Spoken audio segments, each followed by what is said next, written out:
get in touch about sharing it later. Okay, I think I'm doing it. I hope. Yes. Yes. Okay. I see. Perfect. Thank you. Sure. Okay, so welcome. So today we are going to talk a little bit about things that you can do at home with your children, with things that you can find within your home. So pretty simple. I know that you guys have parts of the day like choice time where your kids are kind of in your care and you need to kind of entertain them and give them things to do. So hopefully this will help with that. So before we start, let me just introduce myself. I'm Sivan. I am a certified early childhood and special education educator. I am a former integrated preschool teacher. I taught, whoops, give me 1 second. Okay. So I taught preschool with children who are classified and not classified for 10 years. And I loved it. So I'm also now a professor in residence and an early childhood consultant with William Patterson University. I'm working with Bogota schools and Bergenfield schools to support them in all things early childhood. I'm also a trainer for Grow NJ Kids, where I train in curriculum and assessment. But my most important job is the mom of a very energetic 2-year-old boy. So I know what it's like to be in your shoes and, you know, you have to entertain a child during this crazy time, sorry. So let me introduce you to my child, because he is kind of gonna be part of this, this slideshow. So this is JD, and he was born 6.5 weeks early. He was born weighing in at only 3 pounds 9 ounces, and he was very, very early and very, very small. But I knew from the beginning he was going to be very feisty because he graduated the NICU in 2 weeks. Now he is a healthy, friendly, and very energetic 2-year-old boy. And I say energetic because it is very hard to keep him busy at home, just as I'm sure it is hard to keep your children busy at home too. Keeping him busy and entertained has its challenges, and that's kind of how No Resources, No Problems began. You know, back in March, we never thought that we'd be in a situation where most of the activities that we had our children involved in were closed. School was kind of going back and forth to hybrid and virtual, and all of the things that we needed to entertain our child were limited, right? I literally found myself grasping for straws to help keep JD busy, and you'll see that as we go through the slides later. While quarantining with my toddler was wonderful for our bonding, spending time together has been a challenge because I've had to keep him entertained and keep him learning, just as you, I'm sure, have to do as well. So I quickly had to put my educator hat on, and I knew as an integrated preschool teacher that I was trained to make any moment teachable and to link interactions to developmental objectives and build on them. So I quickly began creating interactions to do with my son to keep him stimulated and to keep me sane. I have taken out the guesswork for you. So basically, I'm just taking out the guesswork, the creating, the research, and I'm going to share simple and meaningful activities and interactions on how to effectively implement activities with your children at home. And using materials that you can find in your house. So we're going to discuss how to challenge children who are ready and how to modify for your child who might not be ready for certain activities. You're going to notice that the emphasis is never on skill and drill or worksheets, but it's always on interacting, interests, language, and lots of play. So let me explain to you how this is going to work. I am going to introduce large categories or topics to you, like water play or fine motor skills or math skills. And I'm going to show you activities within subcategories under those large categories. And these are going to just be activities that you can do with your child either on your own time or during your choice time during your school day. Okay, so let's get started. Let's start with water play. So do you want to encourage water play but don't have a water table? No problem. There are many ways to entertain and foster sensory and developmental skills at home. First thing I have to say is fill up your bathtub. It's a great place to start, right? Kids love to pour and dump water. Put some Tupperware in there, put some pots and pans in there, and let them just pour, right? Or maybe even just a big bin or Tupperware can work on your kitchen floor. Like I said, you're going to see a lot of JD during this slideshow. Painting with water, a really easy way to involve water play, and it's not so messy, right? Paint sometimes can get all over the place, and you don't really want to involve yourself in that mess when you only have a limited amount of time. So fill a cup with some water and get a paintbrush and dip it in and paint whatever you have. Let me see how I can move here.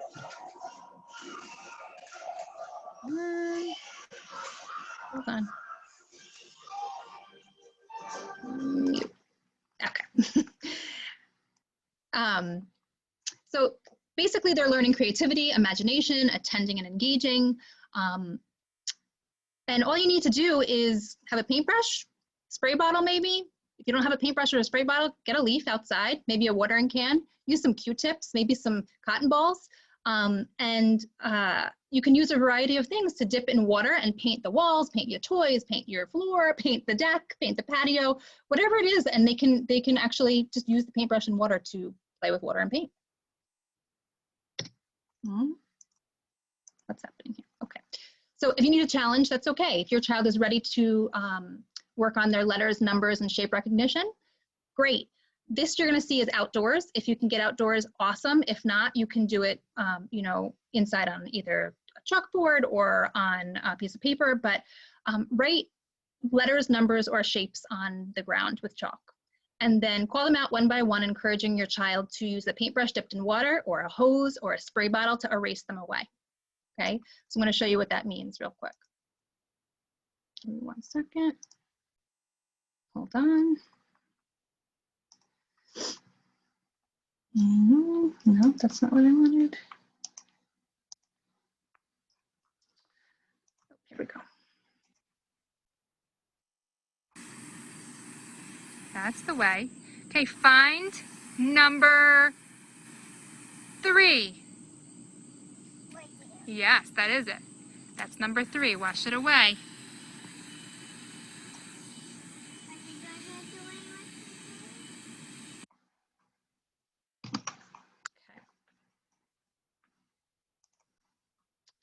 Was everybody able to see that and hear that?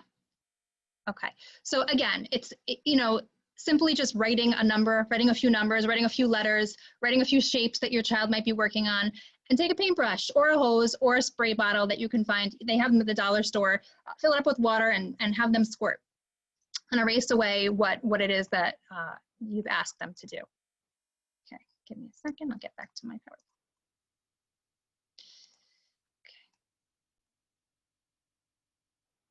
Okay, soapy soak. Right now is a time where everyone's really concerned about germs, right? So let's wash toys, right? If you have plastic toys, if you have toys that can get wet, fill up a bin with some soap and water. All you need is a sponge, rag, washable toys, soap and water. Stick those toys in there and let them wash them, right? After you wash them, let them dry them, and then you can try sorting them by similarities as they put them away. So maybe all the food items go together and all the linking cubes might go together. Maybe your blocks might go together. Whatever you have at home, have them try to scrub them, dry them, and sort them. Again, they're learning skills like responsibility, independence. They're attending and engaging. They're making connections. They're classifying, right? Seems like a really simple task, but these are things that they're learning just by washing toys, drying them, and sorting them. Fountain play. All you need are empty water bottles or empty soda cans or bottles and something sticky, right? So if you can see from this picture, all I've done was take some water bottles and I've cut a hole in the back of some, I've cut a hole in the side of some, and I've stuck them on a surface. So here it happens to be outdoors on my deck, but you can do this indoors as well. And I line them up so that the spouts are kind of fitting into each hole. And then I put a big bin underneath and I let my child pour water through and watch how the water pours through each bottle like a fountain. And just by doing this, they're learning curiosity, they're learning cause and effect, right? Again, a simple thing with things that you can find in your home that can keep them busy and keep them entertained and most importantly, keep them learning. So I'm going to stop for a minute. And if you have any questions, I'm happy to answer about water play and then we'll keep going. So if anyone has any questions, feel free to ask. No? Okay, keep going.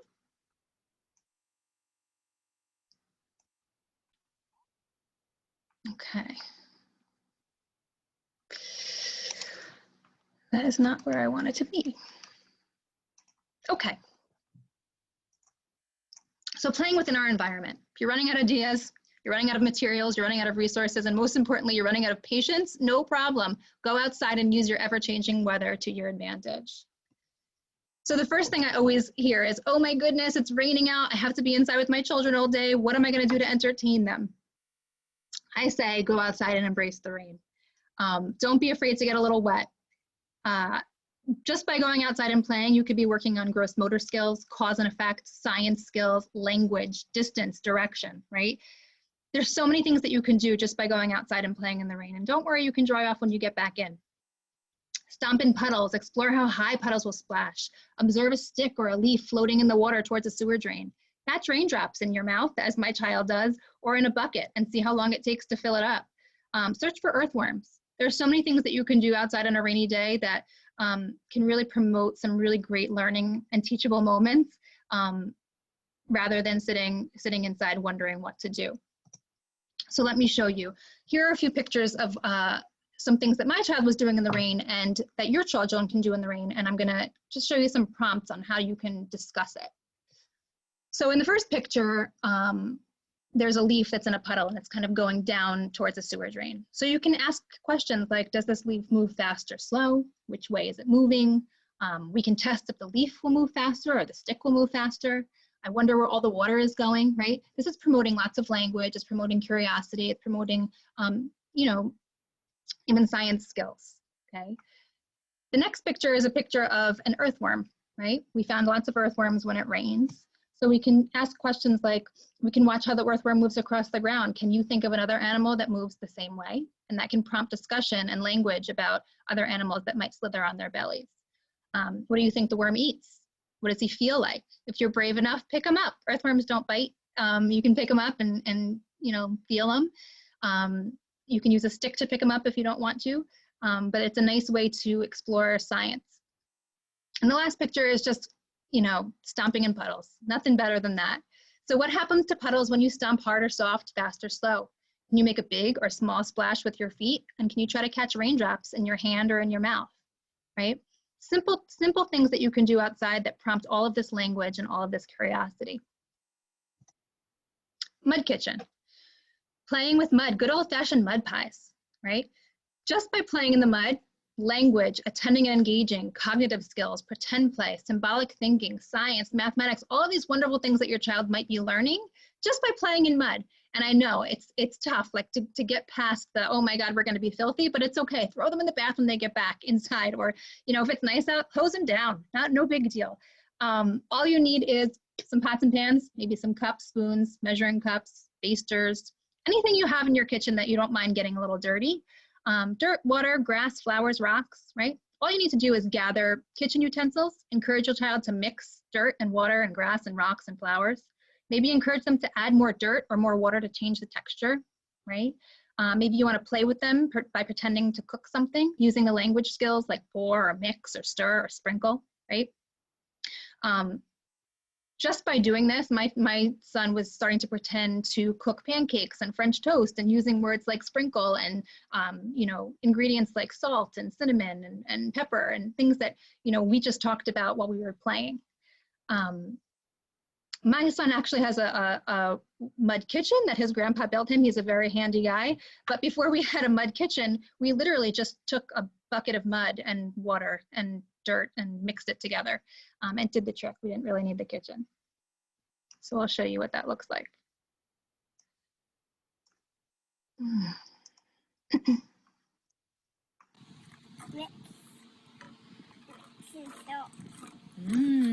That looks delicious.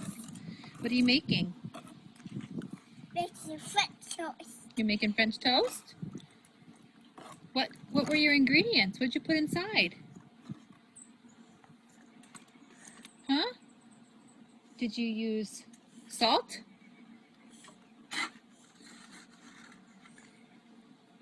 Nice, salt. Mix the salt. Mix the salt. What else is in there? Soup. Oh, it's soup. Mix the soup. It's delicious.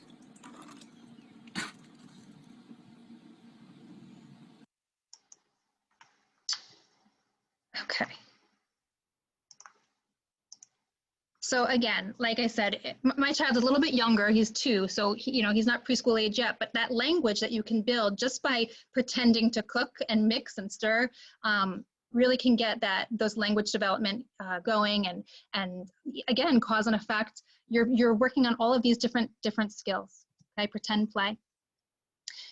If you need a challenge with your mud kitchen, try creating recipe sheets to follow with a variety of measurements and materials. So for instance, here's an example. Maybe you want to have a number, 2 twigs, 3 leaves, 4 rocks, 1 flower, and have your child follow this recipe card to create a mud pie or whatever it is that they might be cooking. That way they're learning number recognition, right? They're counting. It's, beginning reading, print awareness. All of those things just by using this recipe card. And you don't have to make it fancy. You can draw it on a piece of paper, and that's fine. But it's a nice way to kind of up the ante a little bit.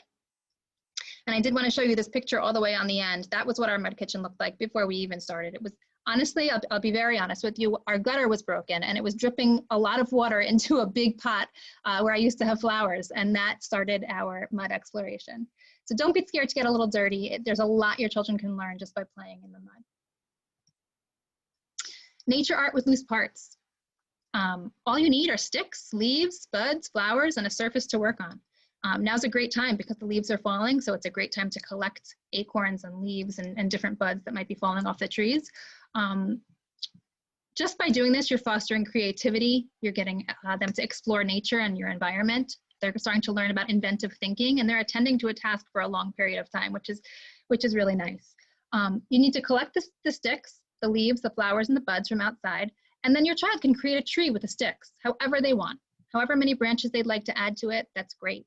And then they can begin to add those leaves and natural materials that you've collected, like buds or leaves or acorns, to your tree, and they can decorate it. And the beauty of this is that when they're all done, they can swipe it and start again. And it's just kind of an ongoing art activity using the nature that's around them. Whoops.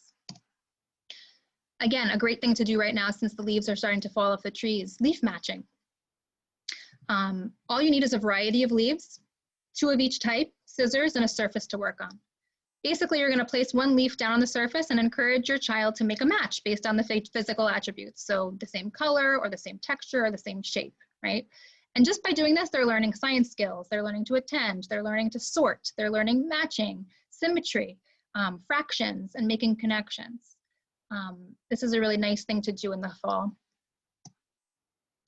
If your child needs a little bit of a challenge, take that leaf and cut it in half.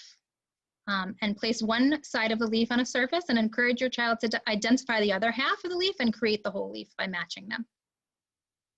Okay, so there's 2 different ways you can do that activity. Okay, again, I'm going to stop, and if anyone has any questions on any of those activities, I'm happy to answer them. Okay, keep going.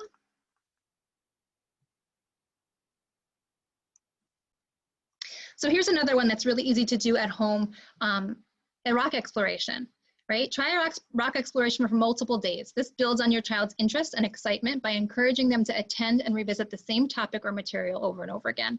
And then you can extend and revisit any of the activities if the interest and excitement is there. So most of your children are probably going to be doing studies within their preschool, their time in preschool, which means they're going to explore a topic for a long period of time to learn about it. So this is a nice way to do a very mini version of a study in your own home, to explore a topic for a few days. Okay, so day 1 would be just go outside and collect some rocks, different sized rocks. Observe them, feel them, compare them. You might use language to describe them. So this one looks kind of white, or this one looks kind of shiny, or this one looks, a little rough, or this one has a lot of edges. This one's gray, right? Then you can count how many were found. So there's some math in there. Day 2, you might want to fill a bucket or a bathtub or a sink with soapy water and scrub and wash the dry rocks, right? Put them out to dry, and then the next day you'll work on something else. So the next day you can sort them by size. So I just took a small bucket and a big bucket, and I wrote the words on it just so that I can have some print awareness in there. And then you can just sort them by size. all the small ones go in the small bucket and all the big ones go in the big bucket. If they like sorting, try sorting by color, texture, or shape, right? You can subsort them.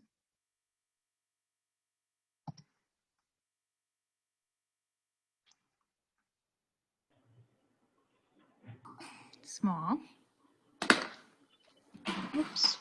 What? Big. Good.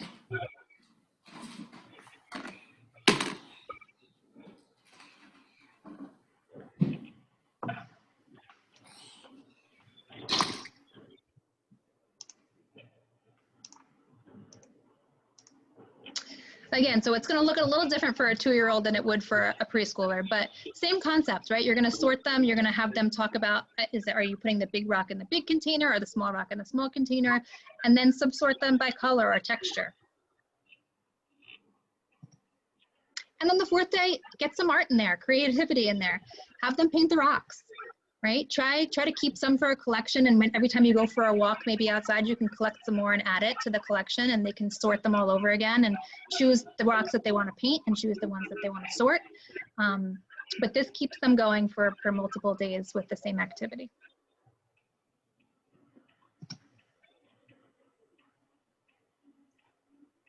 Good on that? Are we good on rocks?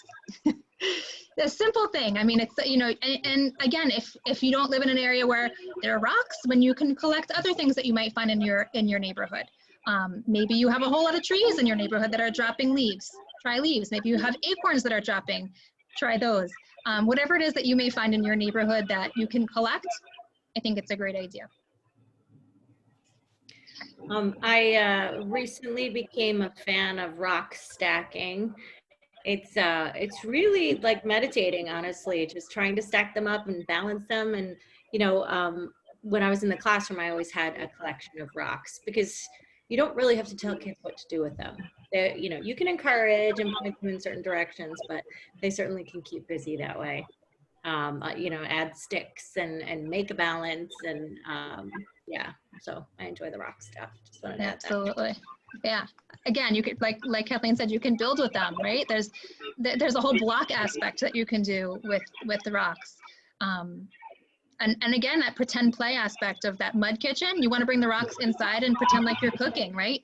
Rocks are really fun when they're small enough to dump and pour.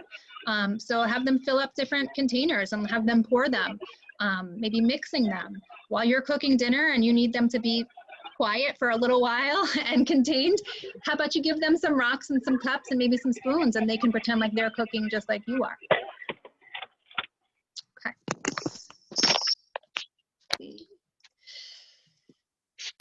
Okay. Okay, so beginning math. If we're looking to support those math skills but don't know where to begin, it's as simple as using the items found around your home and just playing. Do you see a theme here? It's always about play. Simple things that you can do. So, count with me. Most of us who have little ones at home have wipes, an abundance of wipes and wipe containers. And what do we do with them when we're done with them, right? Let's use them to our advantage, right? No resources, no problems. Let's use those wipe tops. Basically what I did was I took a shoebox. You can use a shoebox, you can use a tissue box, and I took the wipe tops and I stuck them on the top. And on each one of the wipe tops, I put a number. And if you'll notice, I put the dot, which I call a pip, and the word. For me, it just solidifies number one is this number, this dot, one dot, and here's what it looks like in Word. So it's that print awareness, and it's the quantity, and it's number awareness as well. And then I poked that corresponding amount of holes inside that box underneath the flap. And then I took straws that I had lying around the house. Remember I said I was grasping for straws? Here I was grasping for straws. And I cut them so that they could fit in those holes. And I asked my child to use one-to-one correspondence to put those straws in the corresponding holes. Now, not only are they doing number awareness and one-to-one correspondence by putting those straws in the holes, but flipping those tops is really great fine motor skills practice, right? Building those muscles in those little hands is really important. So having them flip open the tops to put those straws in is a really nice way to build on those muscles. Again, number recognition, one-to-one correspondence, hand-eye coordination, and even color recognition if you decide to put color in there. So you can encourage your child to identify the color or the number or both, depending on their developmental ability and what they are able to do. Encouraging them to flip the top open and place the corresponding sticks or straws in the hole. If you don't have straws, try sticks, try Q-tips, right? Anything that you can stick in the hole works. Pretzel rods work fine. Whoops. Of course, okay. So anyway, this is a great way to practice number recognition. Another way to practice math skills is shapes. Please disregard my cooler in the background.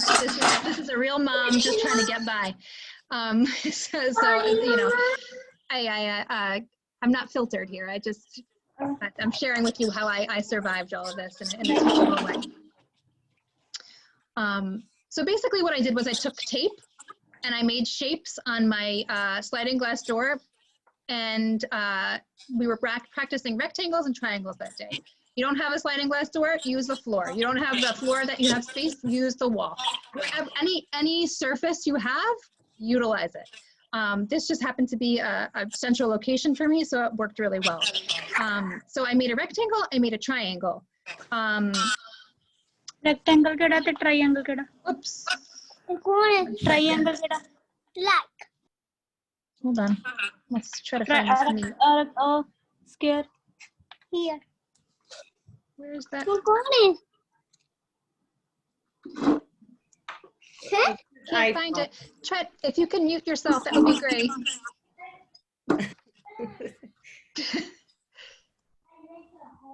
I can't find who it is. It's the one that says iPhone. Oh no, there's a few. Okay. There's a few. You got it now. Okay, we're good? Okay, so basically what I did was I used tape and I made shapes on a surface. And then I took Post-its or paper and I cut those particular shapes out and I put them next to those taped shapes. And I asked my son to match the corresponding small shapes to the corresponding big shapes, right? And by doing this, they're learning shape identification and recognition, classifying, sorting, matching, making a connection, attending to a task. And I took turns with him. So it was a lot of my turn, your turn, right?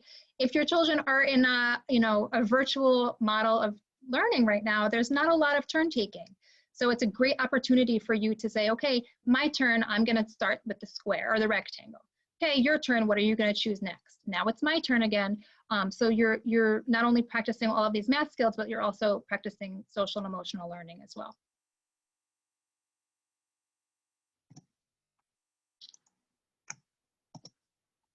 Another way that you can do shapes is basically all you need is a piece of paper and any shape that has, any toy that looks like a shape. So for instance, puzzle pieces that might be shapes, buttons that might be shapes, blocks that might be in a shape, foam pieces.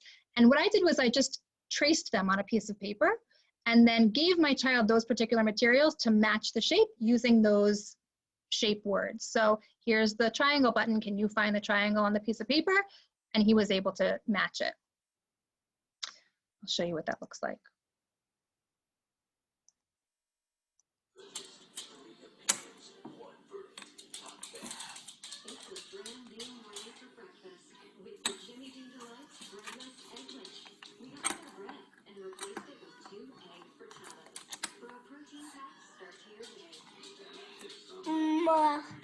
More toys.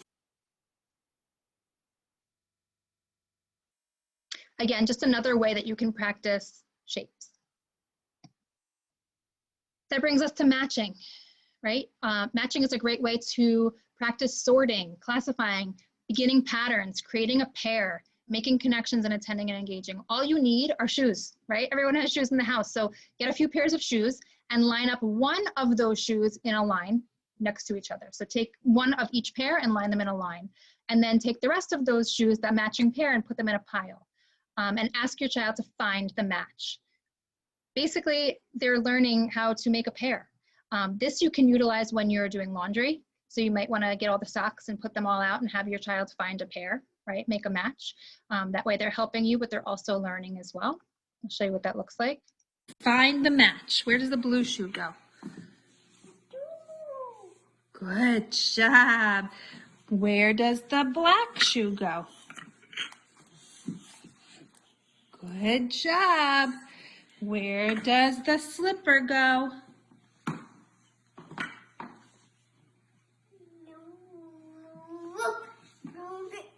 Find the match. Good job. And where does the flip-flop go? Find the match.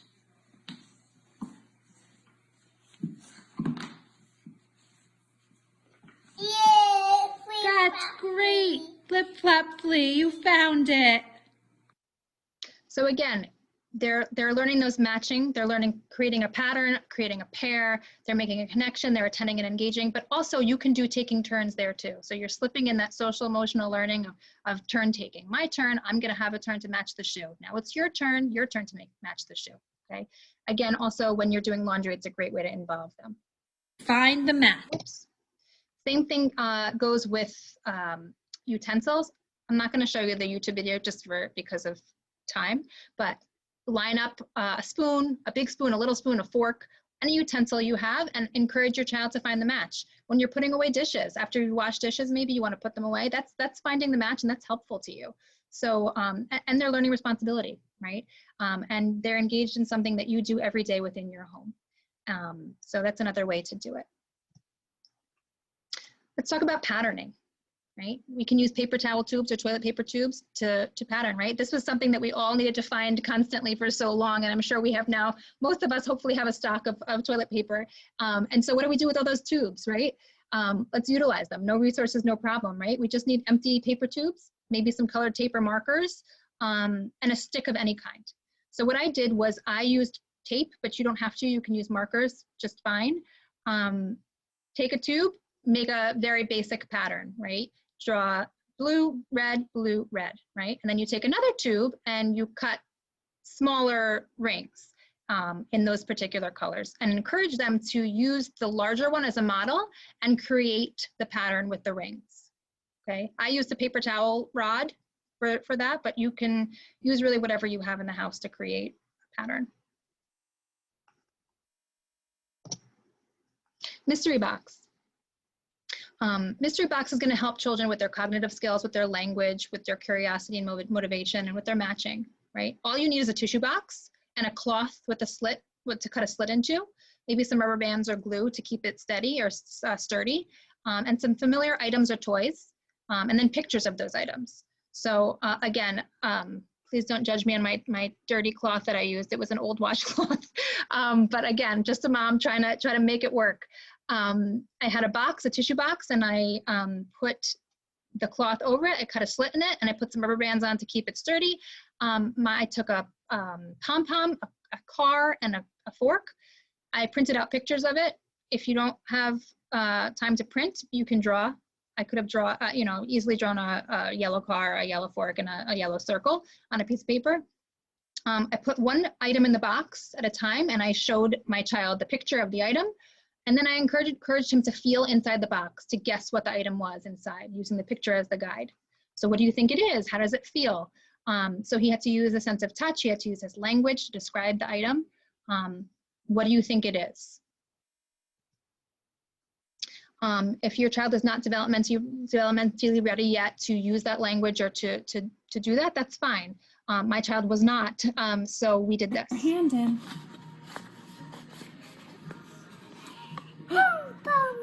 Pom, match it. Right, so just simple matching, right? The excitement of having something inside that box is a mystery and it's exciting for them. So he sticks his hand in, he pulls it out, he sees what it is, and he uses that matching skill again, okay? And then I, as the adult, was going to build on that language, right? So I could say, yes, it is a pom-pom. It's soft, it's yellow, it's round, right? So we're building that language for children who might not have that language yet. Hand in. Okay, let's talk a little bit about dice. Using dice to support play and interactions is a fun way to introduce new skills and reinforce familiar skills. Your options are endless and can be based on your child's interest and preference. I have to listen to Zoom. Oy. I only have 15 minutes left porque era 6 a 7. Got it. Dice games can be done independently or with other children in the house or with you as the adult, and your child learns how to use them appropriately as you work together with them. So how do you make dice? Any box or cube or tissue box you have in the house, wrap it up with paper like you would a gift, and use markers or crayons to create an activity. For instance, roll the dice and sing a song. So if you see over here on the right-hand side, it's a small dice. I am not an artist by any means, and I was in a rush, clearly. I took a piece of paper, I taped it on a block that I had, and I drew familiar songs. So the Itsy Bitsy Spider, ABCs, Twinkle Twinkle, and my son was able to roll the dice or the block, and whatever it lands on, we sang that song. Roll the number and clap or jump that corresponding amount of time. So you can make a dice with numbers on it. Again, I would put those dots, the pips with a corresponding number so that your child can count them if they need to. And then they can jump that amount of times. They can clap that amount of times. You can do a million things with numbers. Roll the dice and follow the movement. So if you see down here on the right-hand side, I made a dice with big steps, spin in circles, slither like a snake. I drew a picture of a bird. They roll the dice and they have to utilize that activity that they landed on. Roll the dice and match the shape. You can do it with color. In the middle here, you see we did a color. He rolled the dice, matched the color, and then he took a pom-pom that matched that color that he rolled and pushed it down a paper towel tube that we taped to the wall, right? So now we're doing color recognition, we're doing matching, we're doing fine motor skills, all in one activity, and you kept them busy for quite some time, I have to say. And that's what we're kind of looking for, right? Fine motor practice. So you want to know a great way to practice pre-writing skills? Strengthen the muscles in the hands and the fingers. It's the first step. So here are a few ways to practice fine motor skills to get your children ready to write, to cut with scissors, and to use their hands for things like buttons and zippers and snaps, right? It begins with building those muscles. So if you have a colander at home, just stick some pipe cleaners in that colander. So they have to use those fine motor skills to push those pipe cleaners through the holes, right? They're attending to a task, they're problem solving. If they're having trouble, they have to work a little bit harder. They have to figure out how to hold the pipe cleaner so it goes in the right way. You can model how to use the helper hand. So one hand holds the pipe cleaner, the other hand holds the colander. Then that's the helper hand to keep it steady, right? Encouraging them to put both ends in the hole to make like a tunnel.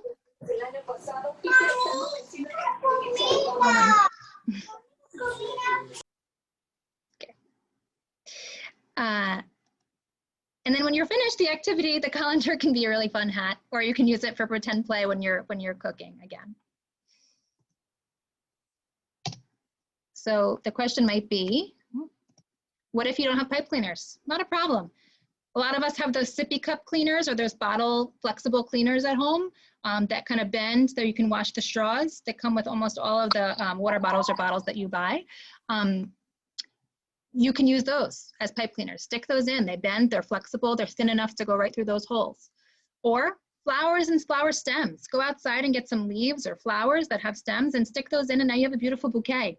And they're also practicing those skills. So you don't necessarily need those materials that you might find in school. You can find things around your house that would work just the same. Also Q-tips work fine. Pretzel rods, little thin pretzel rods you can stick in the hole. They're not flexible, but they definitely fit. Things like that. Small item pickup. So you're practicing those fine motor skills. You're practicing turn taking. Early math skills, attending and engaging, right? All you need is a plastic water bottle. You cut it in half, and you can use tweezers or kitchen tongs or even clothespins, something to squeeze and grab. And you can use pom-poms.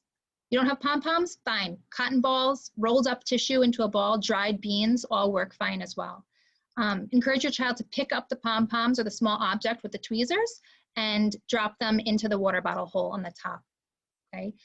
If that water bottle hole on the top is too small, flip it over, and it gives them a bigger surface to drop those holes into.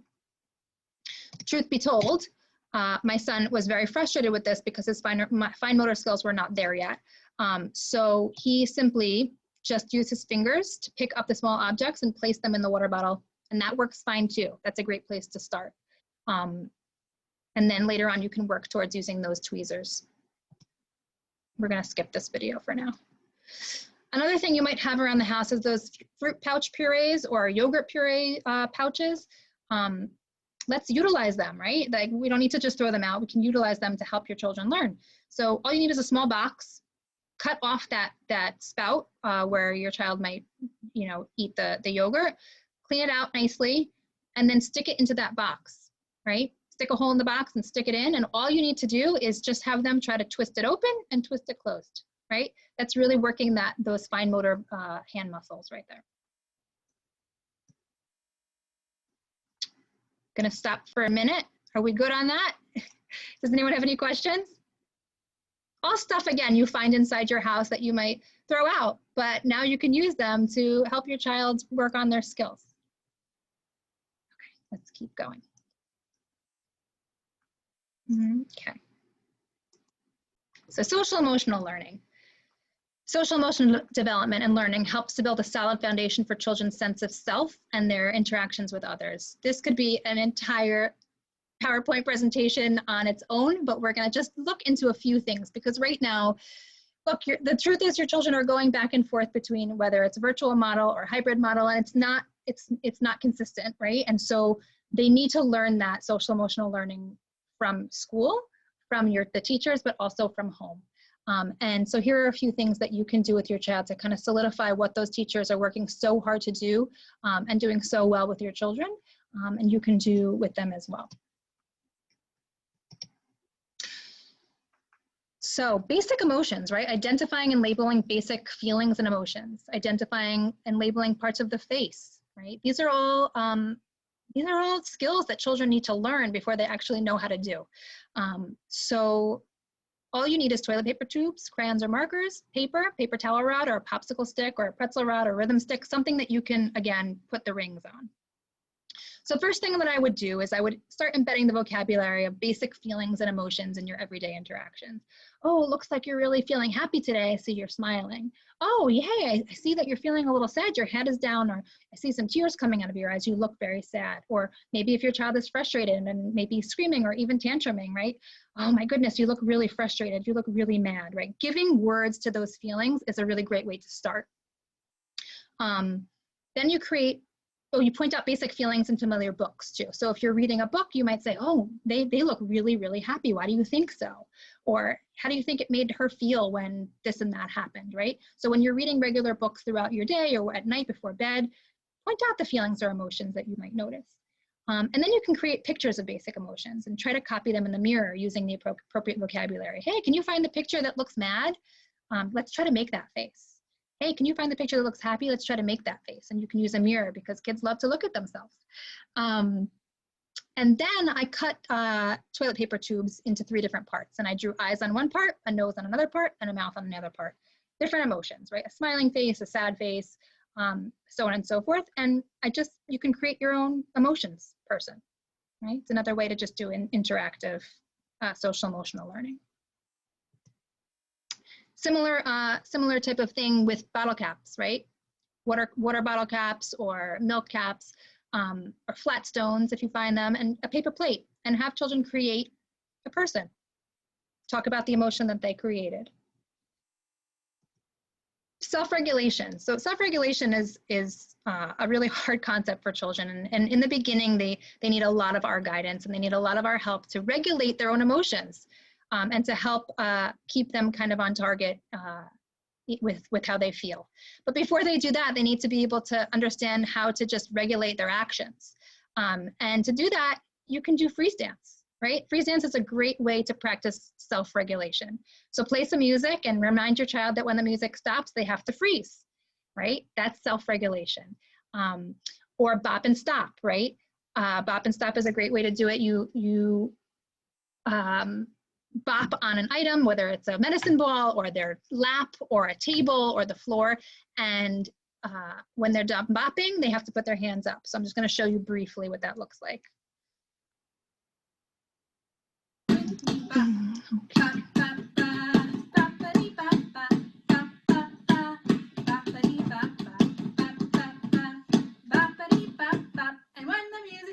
put your hands on top.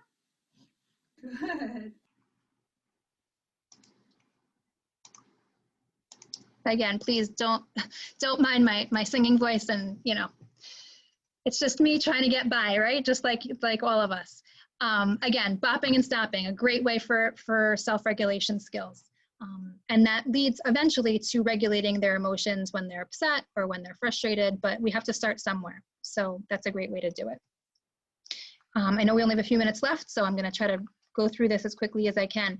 Art, music, movement, and gross motor play, right? Music, movement, visual arts are all ways for children to express themselves and explore their creativity, move their bodies, work on developmental milestones and skills, all while having fun.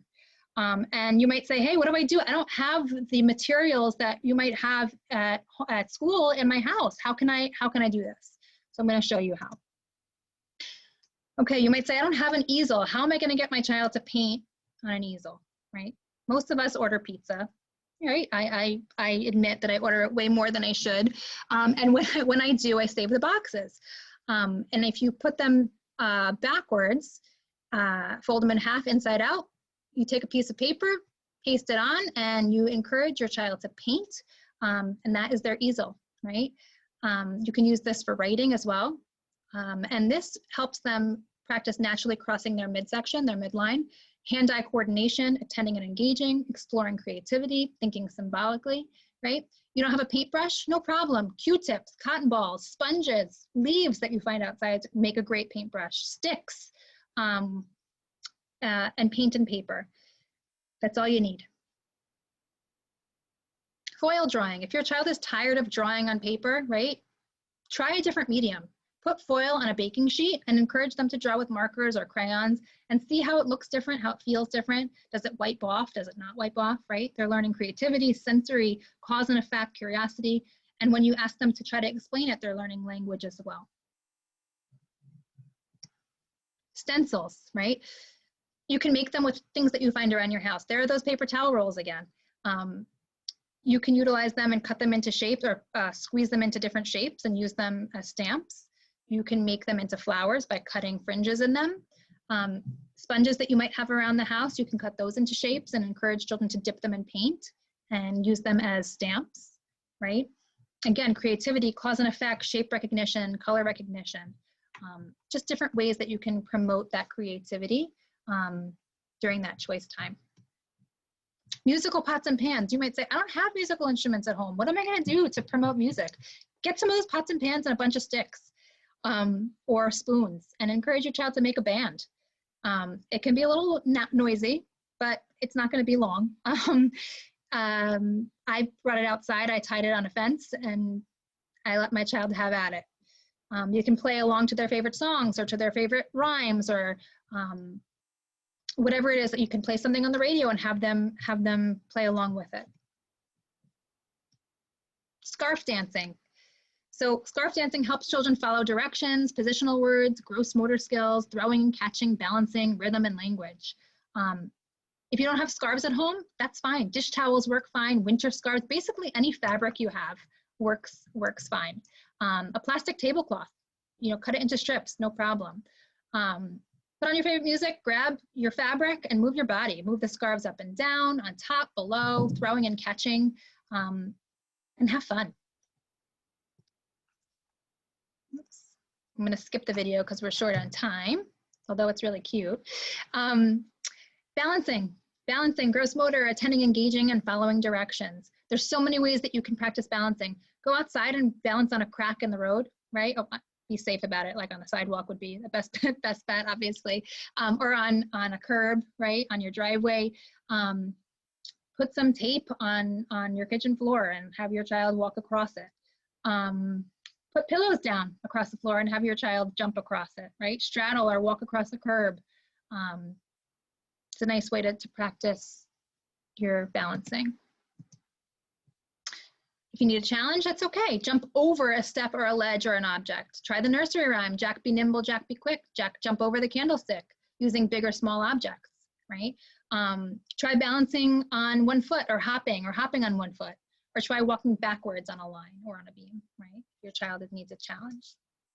If your child's not developmentally ready for that, that's fine. Did you know that balancing is sitting up and reaching for objects without falling over, or rocking back and forth on your hands and knees? That's practicing balancing, or squatting to pick up objects, or standing up on your tiptoes to reach, or kneeling while playing. Those are all ways to practice balancing skills before you can actually balance. And paddleball. All you need is a spatula, paper plate, and some tape.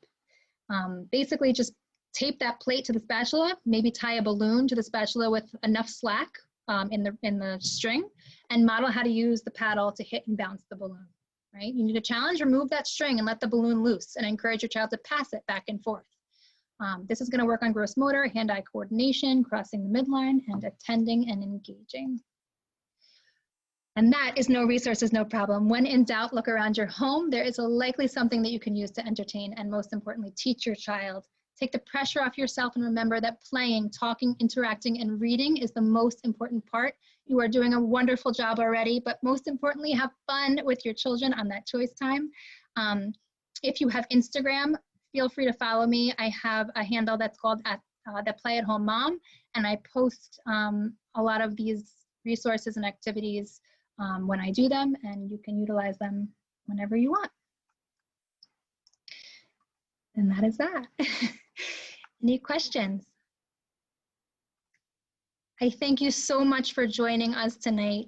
I hope that this is helpful. I hope that you can find some activities that you can do at home with your children during that choice time to build on the wonderful things that your children's teachers are doing already.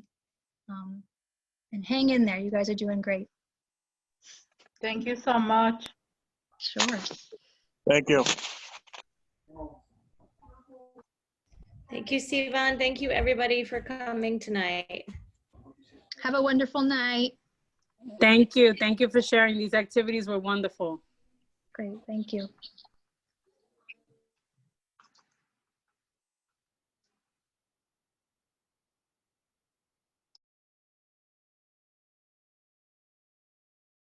Tomorrow, full day of